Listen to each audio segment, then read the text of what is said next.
constantly give like small inputs on how to improve decks or something, but in terms of coming up with something new, that was actually like my big one thing that I built.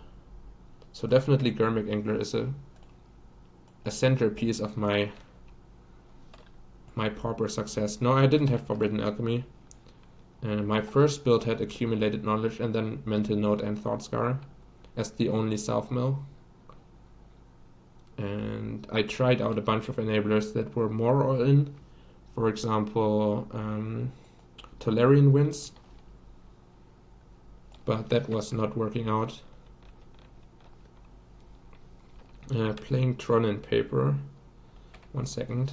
Need to take a sip.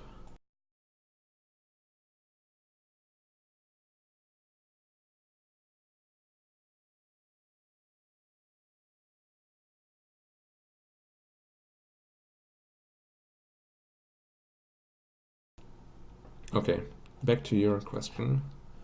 Is it totally unplayable online? It's not totally unplayable online, no, but you will take some time to get used to it, to manage the clock.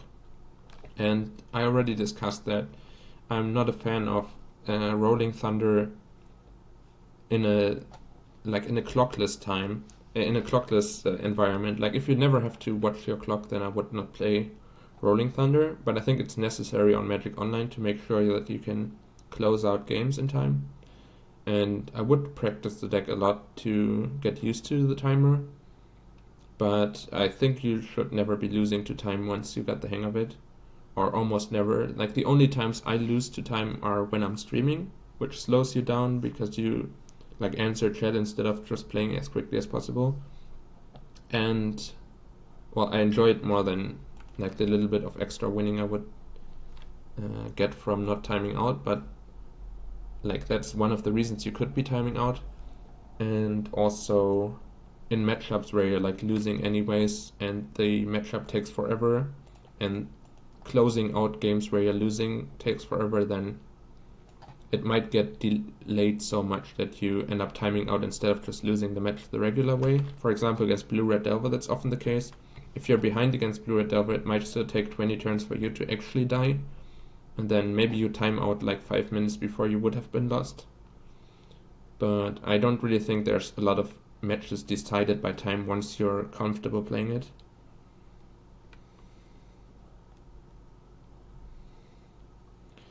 It's not a 2-tick deck.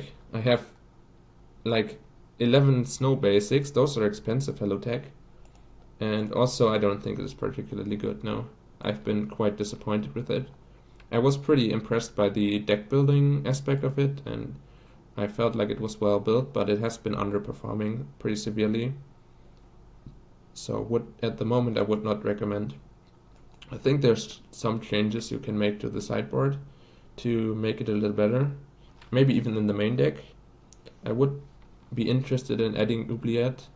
I would be interested in having 1 Crypt Rats, maybe a Grim Harvest in the main deck. But yeah, in its current form I think it has some severe issues with getting run over.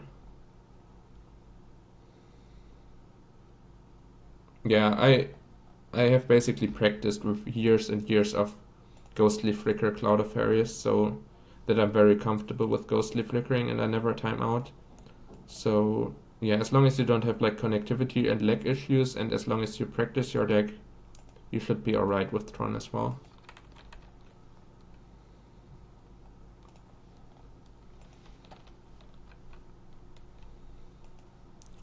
The rest preordain. No idea what opponent is actually playing. People just put whatever they want into decks of blue and black color.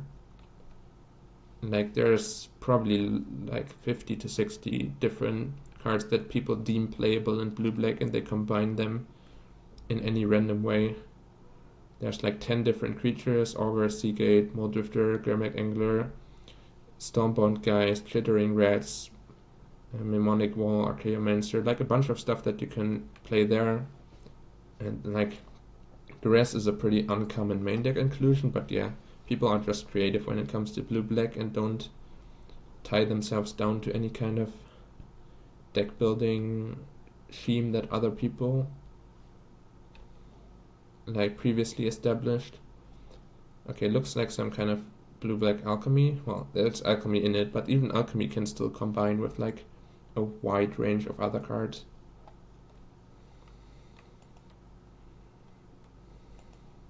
I've never timed out with familiars, ever. But yeah, I have like 500 matches of familiars played lifetime, so I have an above average amount of practice pulling those combos off. And it definitely got a lot easier as well with the always yield to triggers by card named blah blah.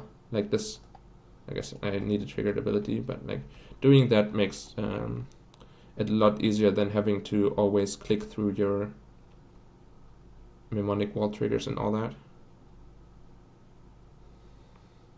Yeah, exactly. Like they could still have teachings in their deck, or maybe not. They could have probe, they could have recall, maybe they have 0 recall, maybe they have 2, 3, maybe they have soul manipulation, maybe they don't. Maybe they have exclude, maybe they don't. Maybe they have essence scatter, maybe they don't. Logic not, counter spell. Who knows? Who knows what's really going on over there? Anything could happen. So if I take one of these two, I end up with 5 cards in the graveyard, so regardless of what I take, I can cast Karmic Angler, which is what I wanted to accomplish, so that I can play around a follow-up counter spell.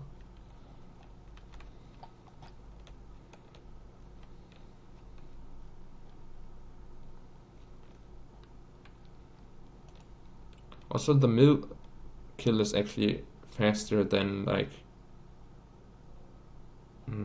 well, you can go for damage-based kills with familiars. If you feel like the time is not enough, then you can just put like 4 Mole Drifters onto the board and have Ghostly Trigger protection open so that they can't kill any of your Mole Drifters, and then you just attack them 5 times. That can sometimes work. But like I think the mill kill is something I'm very comfortable with. If I have to recur like Compulsive Research or something and target them with Compulsive, that is a kill that takes forever. Because you have to alternate between your flicker stuff and your compulsive, and that takes like different targeting. You have to pick a card at a different position out of your hand. Your graveyard order gets messed up and all of that. You can't really go into like a trance where you keep repeating the same action over and over again. Doomblade, my Satyr Wayfinder. Yes. Yes, please. I mean, I assume they're setting up for some kind of edict, but that's still not really something I'm afraid of. Maybe taking wilds. Yeah, I think I prefer this because example A, I can do this. I can go, well, if this was not my draw step, I could have gone like Vessel into Crack Vessel into, then I play Forest, and then I can take a Putrid Leech off of Vessel, or I can take a Hooting Mandrills off of Vessel, or Werebears, and then I end up being able to cast any of them. So this is the exact perfect example for why I preferred Forest over Wilds. I end up with 1 less card in my graveyard, but I think sequencing into a follow-up spell here was more important in the exact situation that I had. And yeah, for example, if I were to take Werebear here, I can cast it off of my Forest, but I couldn't off of my Evolving Mods. So I prefer what I did, and in hindsight it also ended up working out. But it was very likely for it to work out like this. So, do I actually need Werebear though? I probably want Vessel. And then look for an even beefier creature and just play Putrid Leech this turn. Because that ends up being about as good as the Werebear, and I can look for another Karmic Angler or another Hooting Mandrills with this Vessel. The biggest upside is that I get to play around further Doomblades. If I put Werebear on the board, they have a good target for their Doomblade. Well, now I'm playing a 4th. Wait, I should have pumped though. That was, well, maybe I shouldn't have pumped. I played around this figure this way into their open mana, and they were unwilling to counter my Putrid Leech. So we confirmed no Essence Scatter basically. It's probably correct to just deal 7 here instead of 9. Because opening myself up to getting disfigured was pretty bad on that board. No, I took the Forest over the Evolving Wilds, I think. Wasn't that the pick on the Satyr? Yeah, Satyr showed me Forest and Evolving Wilds, and I took Forest. So I couldn't have that in hand. I mean, I might have had one, but I needed the second one or something.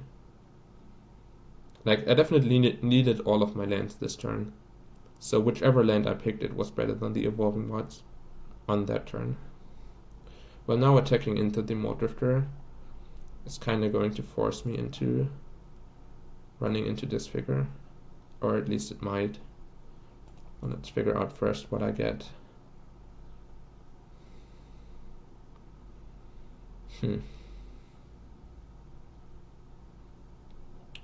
Well, Blastoderm is nice, because it doesn't get brick-walled by my opponent's Angler, but I think resolving another big creature here still ends up being better than, because my Blastoderm might just run into a counterspell after I let them untap. No, you did not yet, Matrix. You did not tell me yet.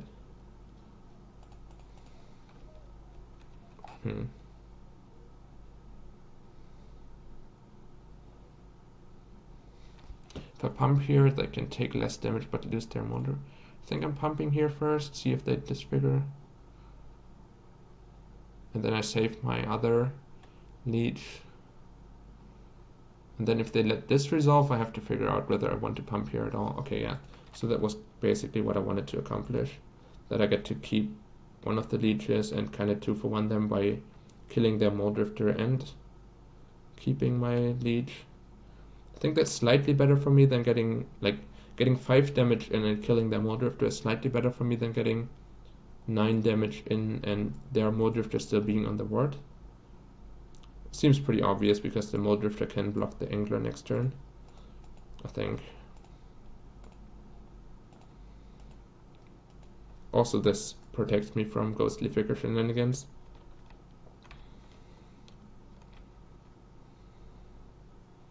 Yeah, the Retrace card is also something I'm interested in, though any of the 4-drops currently compete with me playing more Serrated Arrows, so it's going to be difficult to fit more into the deck. No, it was not Sacred Coconut, it was not about the total mana that was necessary, but about the amount of green mana I needed in the turn. I used Vessel, which is 1 green mana. Activating the Vessel is the 2nd green mana, and then Putrid Leech, Werebear, or Hooting Mandrills off of the Vessel is the 3rd green mana. So I needed 3 untapped forests, and Evolving Wild would have only given me 2, right?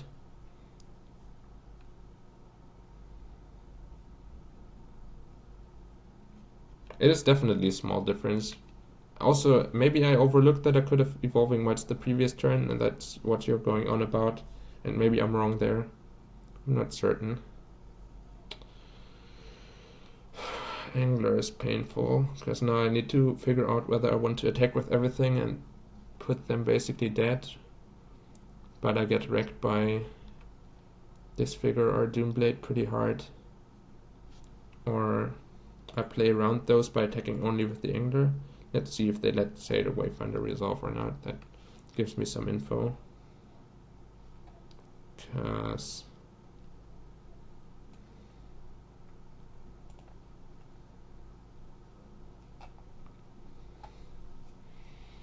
yeah, I think I'm just attacking with Angler. And then they're kind of forced into the... Well, if they have Disfigure, it still wrecks me pretty hard.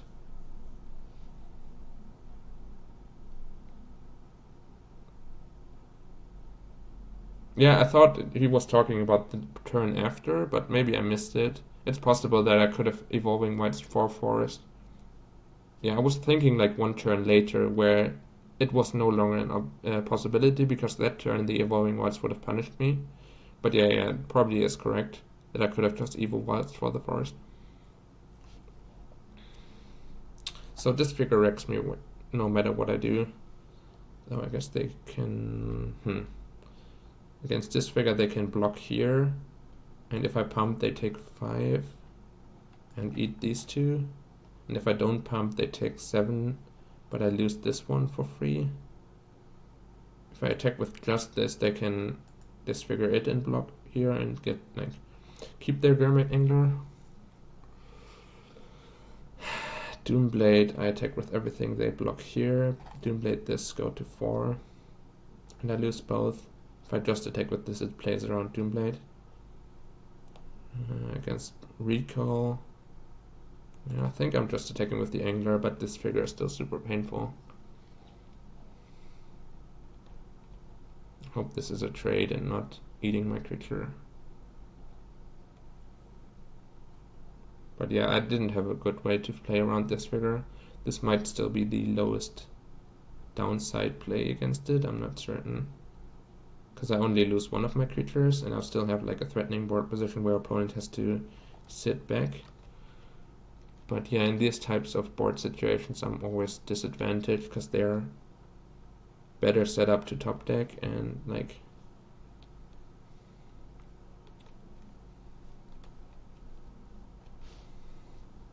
Oh, were you? Oh no. Not sure. Do you mean Kaza or Hellotech? Were you just shit-talking Hellotech while he was in the chat? That's pretty nice, Matrix. Typical Matrix moves. Well, this is threatening.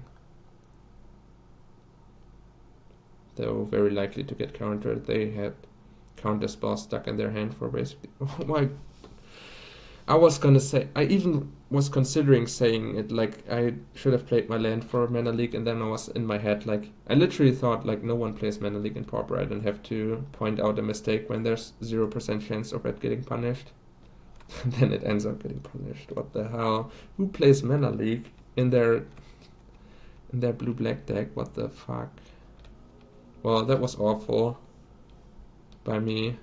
It is also awful by my opponent to put that into their deck, but yeah, I got punished for not respecting a card that I don't think deserves much respect, but still, making the technically correct play at all points should still be the goal, and I did not here. They whiffed on their Augur. It's very nice for me.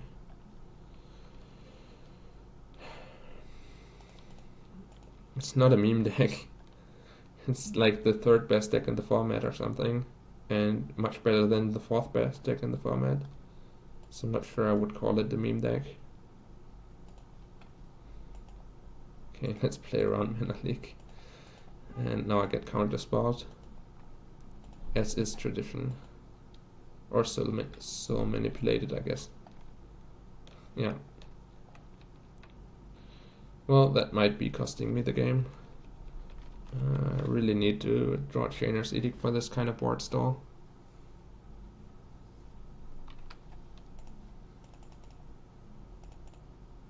I have such a huge graveyard that I can just play around Mana League again. Sure, get a counterspell out of their hand. My 4/4 wasn't even going to be that relevant on the board, so not certain whether that's worth counterspelling for them. I guess they are in trouble against Chainer's Edict if they ever let that resolve. Even dead weight on their Gurmag Angler makes it so that it's no longer outclassing my Hooting Vandals. Yeah, that seems to be the plan here.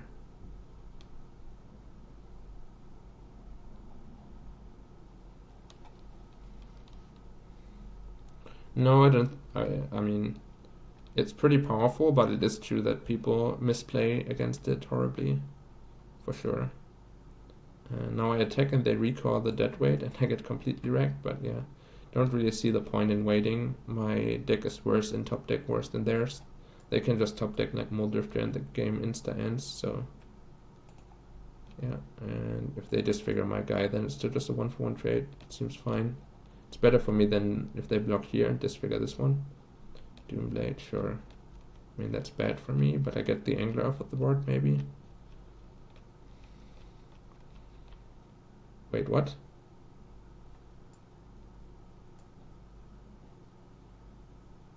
What?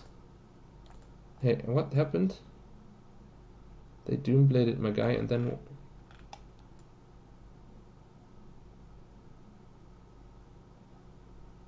Huh? What? I'm confused.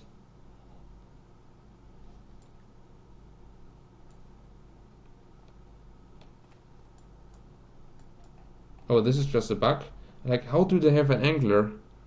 No, this angler is dead. It's like a display bug. This is the same angler that is in the graveyard. But I was like super confused. Holy No, I killed the angler. But this one doesn't exist. It's this one. Oh, Magic Online, don't scare me like this. I mean, I'm probably still getting crushed against their 3 cards in hand, but yeah, that would have been a much bigger disaster than the game state actually is. I did pump, right? This is not here. Yeah, I'm pretty sure I pumped. Yeah, for the stream it's probably better to restart. It's true. Okay, I'll restart. Then it should be going away. But wow. Yeah.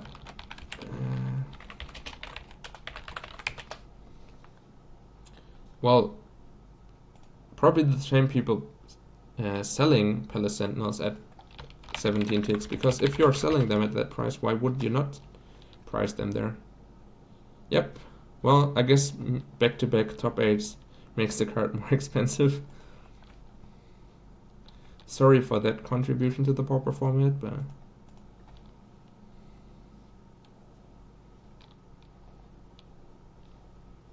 Okay, this is gonna take a while. Restarting Modo always takes a while. Well, I get the game reasonably quickly, but then I don't have control over the game for quite a while. I'm sitting here and all my buttons are not going to work. So let's wait and see.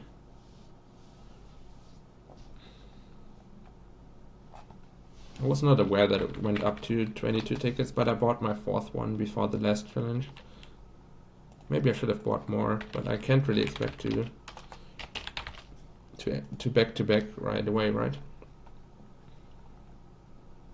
No, it's not. It's still 19 tickets, not 22. It's only slightly more expensive than what I bought it at. Okay. Well, now the Gurmag Angler is gone at least. And Trainer's Edict in my graveyard makes top deck Gurmag Anglers also not that big of a concern. Though I'm still empty-handed against their 3 cards, so... I just have to hope it's 3 mana leaks or something.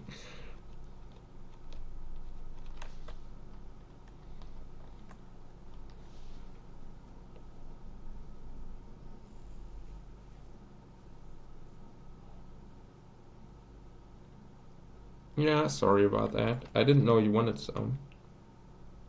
Augur died to my Trainer's Edict that I top-decked and cast for 2 mana, and it resolved. This is not a visual bug, it's actually gone. Okay, so time for Satyr Wayfinder to go all the way. Their hand is just 4 mana leaks. 3 mana leaks in the land or something. No, don't Muldrifter me. Probe. That's disgusting. Disgusting!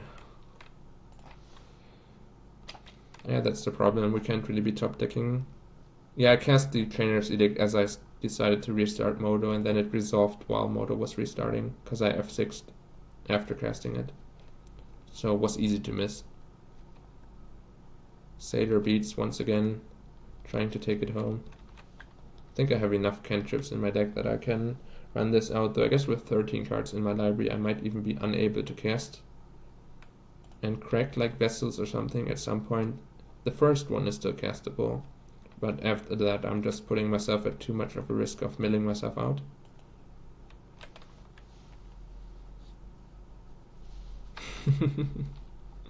Yeah, Probe is a sweet one. Opponent still failing to come up with anything of any relevance. Though I guess I'm likely to be running Gurmag Angler into Soul Manipulation or something here. Let's play around double mana league, cause why not? I don't think I'll end up needing all this graveyard stuff. Okay, just Counterspell.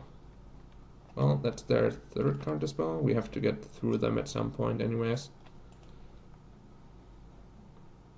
Come on, Satyr, go all the way. I have to hope my opponent's blockers are just more Gurmag Anglers, which just easily get wrecked by my Trainer's Edict in the graveyard and in hand. If there's small drifters or something coming up, I am pretty much dead. Miss once again. Come on. Look at the bottom 3 cards of your library. No, not another probe. It's pretty close to the worst case scenario.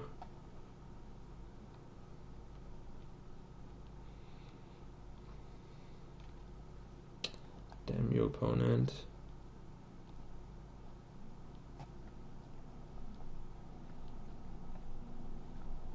Well, my sideboard should help this matchup significantly with Duress, Thorn of the Black Rose, Nihil Spell Bombs, Grim Harvest. All of that is pretty strong.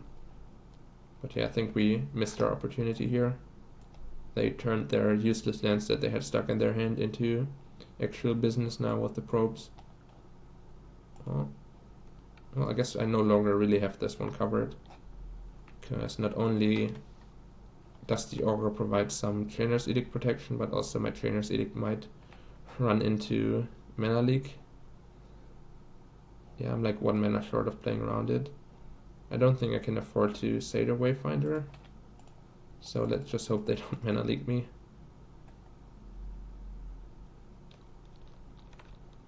Pretty disgusting to lose to Mana Leak, though I did bring it onto myself. No, not this turn, but the previous turn where I decided not to play around it. Disfigure my Wayfinder, sure.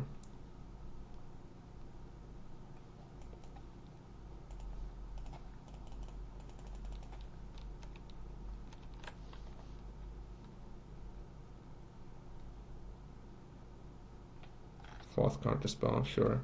Yeah, they are pretty much through their entire deck. So that had to end up happening at some point. Well, my best top deck is Karmic Angler, and then I'm going to 5 and they hit me again and I go to 0. Okay, so Thorn, Duress, Nihil Spellbomb, Grim Harvest. Dead Weight's going out for sure. And then probably cut some Wayfinders or something, because they're low impact, though they help against my opponent's edicts. Not certain they even have that many, probably don't.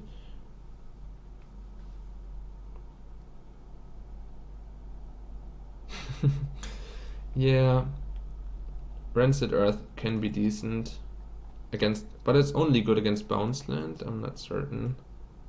Maybe on the play I'll try it out just to try and hose them with it. Then board these out, take it a little bit slower, then it's difficult to support all this delving.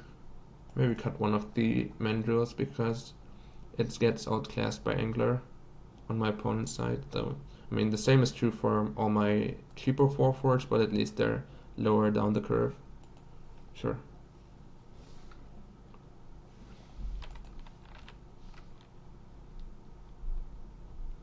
Oh, that's awful. Well, again. Yeah, I have to keep this and hope I vessel into follow-up land. Or like, find an untapped land right away. Oh wait, no. Okay, I almost F6'd without casting the vessel. That would have been awful.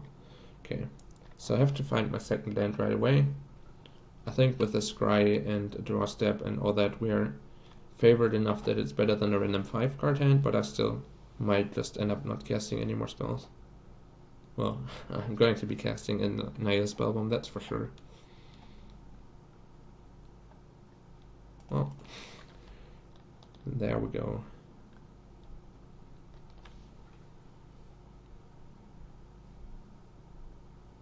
Yeah, from beginning to end, this league with this deck has been thoroughly disappointing. So that's a fitting way to end it all. I think the only play that I was really unhappy with was running into the Mana Leak. And no, I think the rest was fine. I guess I exposed myself to Elephant Guide in the first Stampede match, if I remember correctly, where I could have dealt with the Vault Scourge. But yeah, most of it felt like I played fine and the deck just didn't feel that great. Have to crack Vessel instead of casting any of these so that I can find my third land. If I somehow end up resolving Thorn of the Black Rose, I might still win, because being the Monarch is insane.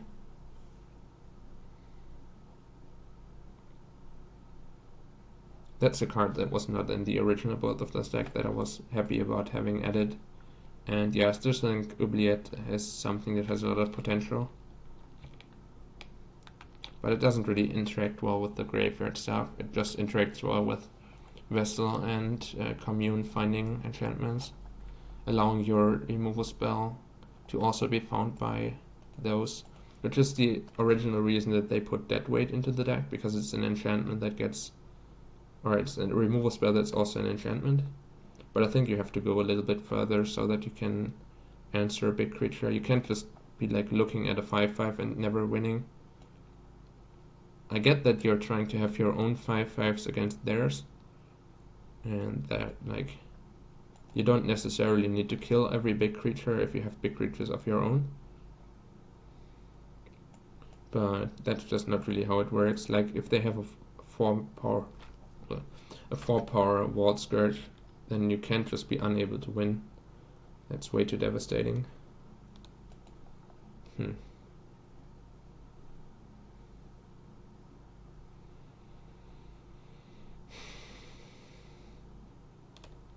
Yeah, I think I'm fine just cracking the Vessel instead of casting my Putrid Leech into their counter here. Because, well, the downside is they just get to Alchemy. Yeah, probably that's wasteful. No, maybe I should have just ran out Putrid Leech so they don't get to Alchemy into Angler. Yeah, that's probably too big of a downside, but I guess I can Nihil Spellbomb them after Alchemy, and then they have a hard time developing a board position from there. That's probably smart. Let's see what they pick. I mean, I cut myself off of Vessel activation, which cuts me off of 4th land drop. But still, I get at least one flashback card out of the deal, and I slow them from being able to run out Angler with Counterspell backup, which would just be backbreaking here. So between just running out Putrid Leech or trying to hit them with Nihil Spellbomb here, those are like close together, I think. But I don't think there's a possibility for me to just crack Vessel and let them keep this graveyard. Okay, I did find my 4th land. So that's pretty great. Now we are hoping to find a Duress or something so that I can clear the way for the Thorn of the Black Rose to actually resolve. Okay, they do still have counter mana open left. Here. Okay,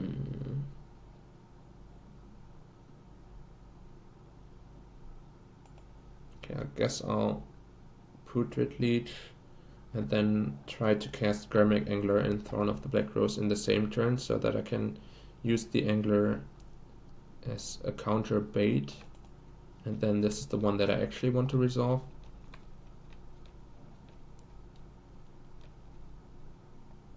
Yeah, and there was like no way for any of these to succeed this turn, so there's no reason to run out one of the more, well, there's no reason for me to spend my entire turn on a Thorn when it's the card that I really want to resolve and running it into their counterspell. And this is the only one that I can potentially squeeze into a 2-spell turn, so I really wanted to hold on to it. Probably 3rd green though. Nah, punished. Well, was the correct play, but threw the wrong land to go with it. Though Thorn and they just steal my Monarch is also risky. I think I'll wait another turn and just look for like Hooting Wanderers to go with it as well. Pass the turn. That's medium. I hit a Chainer's Edict, that's pretty decent, but also milled a Duress, which is slightly unfortunate.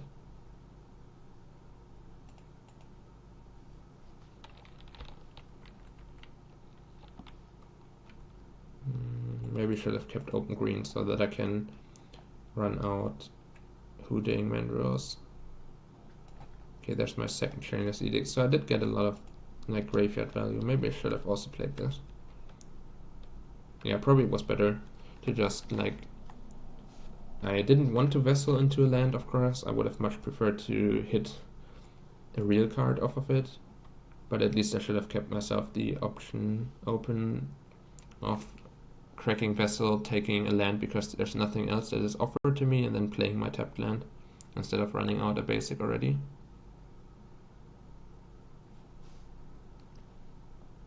Oh, things are not looking great. Wait, they missed on Augur again. I missed that fact, but... Echoing Decay, what? That's not a good card against me. I guess they can combine it with other -2/-2 effects, or at least use it to deal with Putrid Leeches, but yeah, seems like a pretty bad card in general.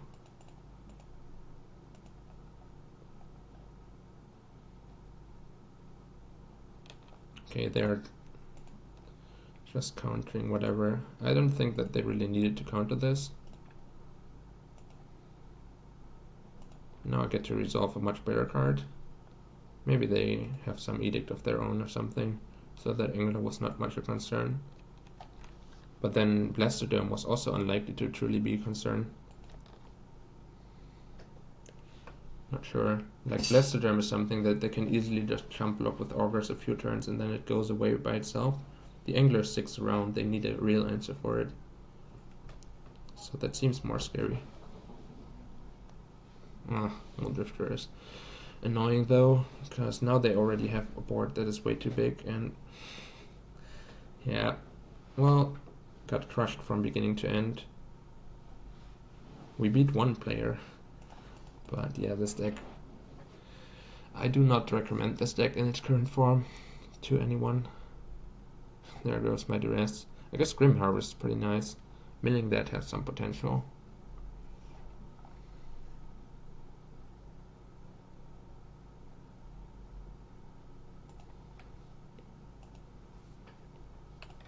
So now my plan of becoming the Monarch is... That's the downside of this deck, I guess. You don't have a great way of protecting your own face because you're vulnerable to flyers.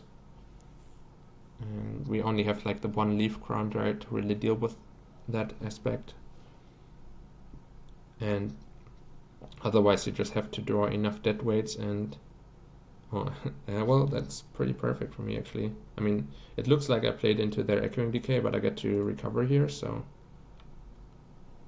Sure.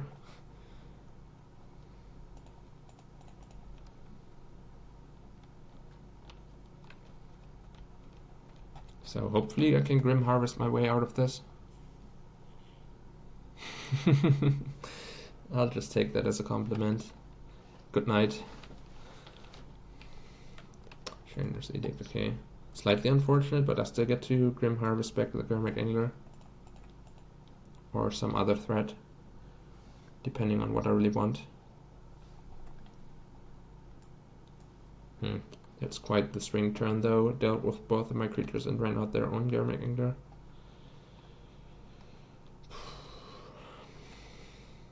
I'll get it back. I think I'll have to tap out here. I can't really afford to keep all the mana open for Grim Harvest, so I just have to take a little bit of a risk here and hope they don't kill any of my creatures. Though I guess I'm increasing my chance of Grim Harvest being exiled by having a disfigure target on the board. Though I would also end up blocking here, so I just have to hope they never have a removal spell. And this is enough to keep the board under control a little bit. I'll just concede to my Grim Harvest being exiled.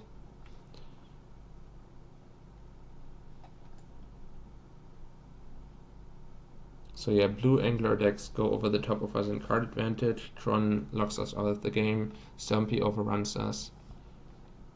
Just very...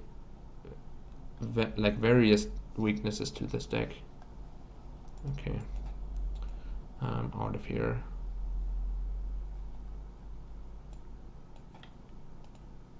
Yeah, don't play this deck.